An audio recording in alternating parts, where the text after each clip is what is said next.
Hi friends, இங்கே பாருங்கள் எனக்கு காது குத்தியாச்சு. ஆமாங்க, இது ஒரு சின்ன மினி விலாக் தான். பாருங்களேன், 11 மந்த்ஸ் ஸ்கீம் முடிஞ்சிருச்சு. நான் வந்து எங்கள் ஊரில் உள்ள கும்பகோணத்தில் ஜிஆர்டியில் தான் வந்து நகை வந்து 11 மந்த்ஸ் ஸ்கீமே போட்டிருந்தேன். அங்கே தான் இந்த பர்ச்சேஸ் பண்ணுறதுக்காக போயிருந்தேங்க. என் பாப்பா என்ன பண்ணால் ஒவ்வொரு ஜுவல்லரியாக பார்க்க ஆசையாக இருக்குன்னு சொல்லிட்டு போய் வீடியோவாக எடுத்துகிட்டு நிற்கிறான். என்னையும் வந்து வீடியோ எடுக்கிறதுக்காக கிட்டக்க வந்ததும் அவளையும் கூப்பிட்டு வச்சு இங்கே பாம்மா நகையை செலக்ட் பண்ணலான்னு சொல்லிட்டு என்ன எடுக்கலான்னு அவள்கிட்ட ஐடியா கேட்டுட்டு அவளையும் உட்கார வச்சுட்டு அப்புறம் ஒவ்வொரு நகையை எடுத்து அவங்கள காமிக்க சொன்னோம். அவளுக்கு எல்லாமே வேணும்னு ஆசைப்பட்றா, என்னங்க பண்ணுறது, பொம்பளை பிள்ளை இல்லை, அதனால தான். சின்னவளும் ஓடி வந்துட்டாளுங்களா. அப்புறம் பாருங்கள், இந்த மாதிரி சின்னத்தோடு தான் எடுக்கலாம் அப்படின்னு ஆசைப்பட்டு எடுத்தோம். நல்லாவும் இருந்ததுங்க. வந்து 2000 தான் சீட்டு கட்டியிருந்தேன், அதை வச்சு தான் இந்த வாங்கினேன்.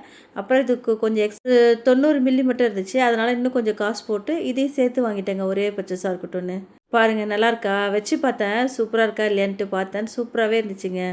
அப்படியே சுற்றி பார்த்துட்டே வருவோம் அப்படின்னு சொல்லிட்டு த்ரிஷாலாம் அழகாக போஸ் கொடுத்துட்டு இருந்தாங்க. நம்மளும் போய் போஸ் கொடுத்துட்டு அவங்களோட சேர்ந்து ஒரு ஃபோட்டோ எடுத்துக்கோமே, செல்ஃபி எடுத்துக்கோமேன்னு அப்படியே கடையை உங்களுக்கும் சுற்றி காமிச்சிட்டே இருந்தாங்க. வேற ஒன்றும் இல்லை, ஒரு வழியாக பர்ச்சேஸ் பண்ணி முடிச்சாச்சுங்க. பாப்பாங்க கையால் வாங்கினா கொஞ்சம் சென்டிமெண்ட்டாக இருக்கும்னு சொல்லிட்டு 2 பேரையும் நிற்க வச்சு வாங்க சொன்னேன். நான் தான் வாங்க சொன்னேன். பேக்கில் கொடுத்த உடனே யார் ஃபஸ்ட்டு வாங்குறதுன்னு அவங்களுக்குள்ளே செம்ம போட்டிங்க. ஆனால் பெரியவ வாங்கினதும் சின்னவளுக்கு அவ்வளோ கோவம் வந்துருச்சு. அதுக்கப்புறம் சண்டை தாங்க 2 பேருக்குள்ளே நடந்துச்சு. 2 பேரும் வாங்குங்கன்னு சொன்னால் கேட்கவே இல்லை. பாருங்கள், பையை தூக்கிட்டு ஓடுறாளா. இவள்கிட்டருந்து அவள் வாங்கினதும் கோவம் வந்துட்டு கோச்சிட்டு போயிட்டாங்க. வேறு அங்கே பாருங்கள் எவ்வளோ சேட்டை பாருங்கள். இல்லை 2 பேருக்கும் அவ்வளோ சண்டை தெரியுங்களா. கோச்சிட்டு அவள் பாட்டில் விட்டுட்டு போயிட்டான். கூப்பிட்டு பார்த்தோம் 2 பேரும் வரவே இல்லைங்க. ரொம்ப தூரம் போயிட்டா பாருங்க. அங்கே பாருங்கள், சரி சமாதானப்படுத்துவோன்னு சொன்னாலும் வேண்டாவே வேணாம், எனக்கு பேக்கே வேண்டான்ட்டு ஓடுறாங்க. எப்படியாவது ஒரு வழியாக சமாதானப்படுத்தி கீழே அழைச்சிட்டு வந்துடுவோம்னு சொல்லிட்டு கீழே கூட்டிகிட்டு வந்துட்டாங்க. இங்கே எதுக்கு வந்திருக்கோன்னு பார்த்தா காது குத்துறதுக்கு தாங்க. பாருங்கள், ஐயோ எனக்கு ரொம்ப பயமாக இருந்ததுங்க இந்த காது குத்தும் போது. உங்களுக்கு இது மாதிரி எக்ஸ்பீரியன்ஸ் இருக்கா சொல்லுங்கள். என்னோட பல நாள் ஆசை நிறைவேறுதேன்னு ஒரு பக்கம், ரொம்ப நாளாக காது குத்தாமல் திடீர்னு குத்துனா காது என்ன போதோ தெரியலேன்னு ஒரு பயத்திலே வேற இருந்துட்டாங்க.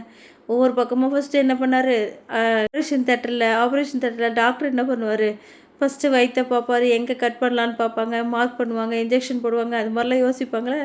இவரும் அதே மாதிரி தான். ஃபஸ்ட்டு ஒரு இடம் இந்த இடமான்னு கேட்டுக்கிறாரு, அப்புறம் மார்க் பண்ணுறாரு, திருப்பி இந்த இடத்துல வச்சுட்டு திருப்பி ஒரு காம்பஸ் மாதிரி ஒன்று எடுத்து அளவு பார்க்குறாரு. அதுக்கப்புறம் என்ன பண்ணுறாரு, ஒரு பேனாவை எடுத்து மார்க் பண்ணுறாரு பாருங்களேன். ஏதோ எக்ஸாம் பேப்பரில் மார்க் பண்ணுற மாதிரியே காதிலலாம் மார்க் பண்ணி இந்த இடம் தானே கரெக்டாக சொல்லுங்கள் அப்படிங்கிறாரு. எனக்கு சிரிப்பு ஒரு பக்கம், பயம் ஒரு பக்கம். எப்படி காது குத்திக்க போகிறோமோ தெரியலையே. ஆசைப்பட்டு எங்கள் வீட்டுக்கார்ட்ட சண்டை போட்டு காது குத்தணும்னு கேட்டிருக்கேனே. 13 வருஷ கனவு இன்றைக்கி நிறைவேறுதே அப்படிங்கிற ஆசையோடு போனால் நமக்கு இது கையில் உள்ள இன்ஸ்ட்ருமெண்ட்ஸ்லாம் பார்த்தா காது குத்திக்கலாமா ஓடி போயிடலாமான்னு ஒரு பயம் வர.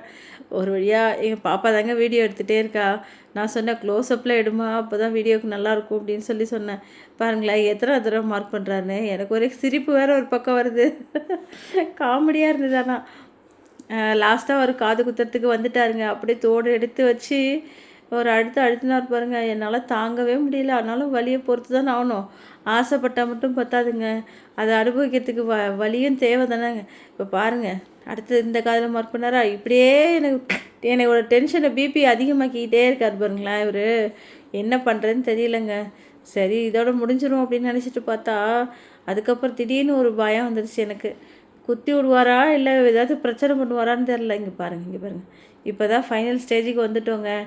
இப்போ தான் வாயத்தை இது பண்ணாதீங்க, பல்ல கடிக்காதீங்க, அது இதுன்னு சொல்கிறாரு. எனக்கு வேறு பயம் தாங்களா. அப்பா ஒரு வழியாக குத்திட்டாருங்க. ரைட் சைடு குத்தும்போது வலியே தெரியலங்க எனக்கு.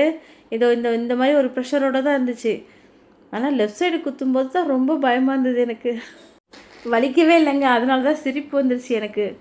வலிக்கும்போது சிரிப்பு வராது. இதில் வந்து அந்த ரைட் சைடு போடும்போது எனக்கு வலியே வரலை. வலிச்சதே அப்படியே அட்ஜஸ்ட் பண்ணிவிட்டு லைட்டாக ஒரு வலி இருந்துச்சு, சரியாக போயிடுச்சிங்க. பார்த்தீங்களா, வலிக்கலைன்னு சொல்கிற பாருங்க. இந்த சைடு போடும்போது வலியே வரலைங்க எனக்கு. லெஃப்ட் சைடு மட்டும்தான் நான் ரொம்ப அழ ஆரம்பிச்சிட்டேன். வலிக்கு தாங்க முடியல லெஃப்ட் சைடு. இங்கே பாருங்கள், இப்போ பாருங்கள் தெரியும். நெக்ஸ்ட்டு இப்போ பேக் சைடு இந்த லெஃப்ட் சைடு குத்தும்போது தாங்க எனக்கு உயிரே போயிடுச்சு. என்ன பண்ண போகிறேன்னே தெரியல. ஒரு வழியாக அவர் அழுத்து எனக்கு ரத்தமே வந்துடும் போல ஆயிடுச்சு கண்ணில். அந்த அளவுக்கு வலிங்க. இப்போ ஜென்யூனாக குத்திட்டோம், இப்போ தான் என்ன பண்ண போகிறோன்னு தெரியலையேன்னு சொல்லிட்டு, அப்பா ஆண்டவா, உங்களுக்கு இந்த மாதிரி எக்ஸ்பீரியன்ஸ்லாம் இருந்துச்சுன்னா கண்டிப்பாக கமெண்டில் வந்து சொல்லுங்கள். இங்கே பாருங்கள் எப்படி போட்டு அழுத்துறான்னு. ஐயோ வலி உயிர் போயிடுச்சுங்க. லெஃப்ட் சைடு தான் எனக்கு லெஃப்ட் சைடு குத்தும்போது அந்த வரை ஒரு வலியே தெரிஞ்சிச்சுங்க. இதான் காது குத்துறதா? என் பிள்ளைங்கலாம் எப்படி கஷ்டப்பட போகிறாங்களோ தெரியலையே அப்படின்னு நினச்சிட்டே வலியை பொறுத்துக்கிட்டேங்க. ஆனால் கடைசியாக பார்த்தீங்கன்னு வச்சுக்கோங்களேன், இதெல்லாம் முடித்து ஃபைனல் ஸ்டேஜ் வரும்போது என் காது அவ்வளோ ஒரு அழகாயிடுச்சிங்க. பல வருஷ கனவை நான் நிறைவேற்றிட்டேன்ற சந்தோஷத்தோடைய வலியை பொருட்படுத்தாமல் அழகாக வந்துட்டு பார்த்தீங்களா எவ்வளோ அழகாக இருக்குது எனக்குன்னு. இதே மாதிரி உங்களுக்கும் எந்த மாதிரி எக்ஸ்பீரியன்ஸ் இருந்தால் கண்டிப்பாக லைவில் ஷேர் பண்ணுங்கள். தேங்க்யூ. தேங்க்ஸ் ஃபார் வாட்சிங்.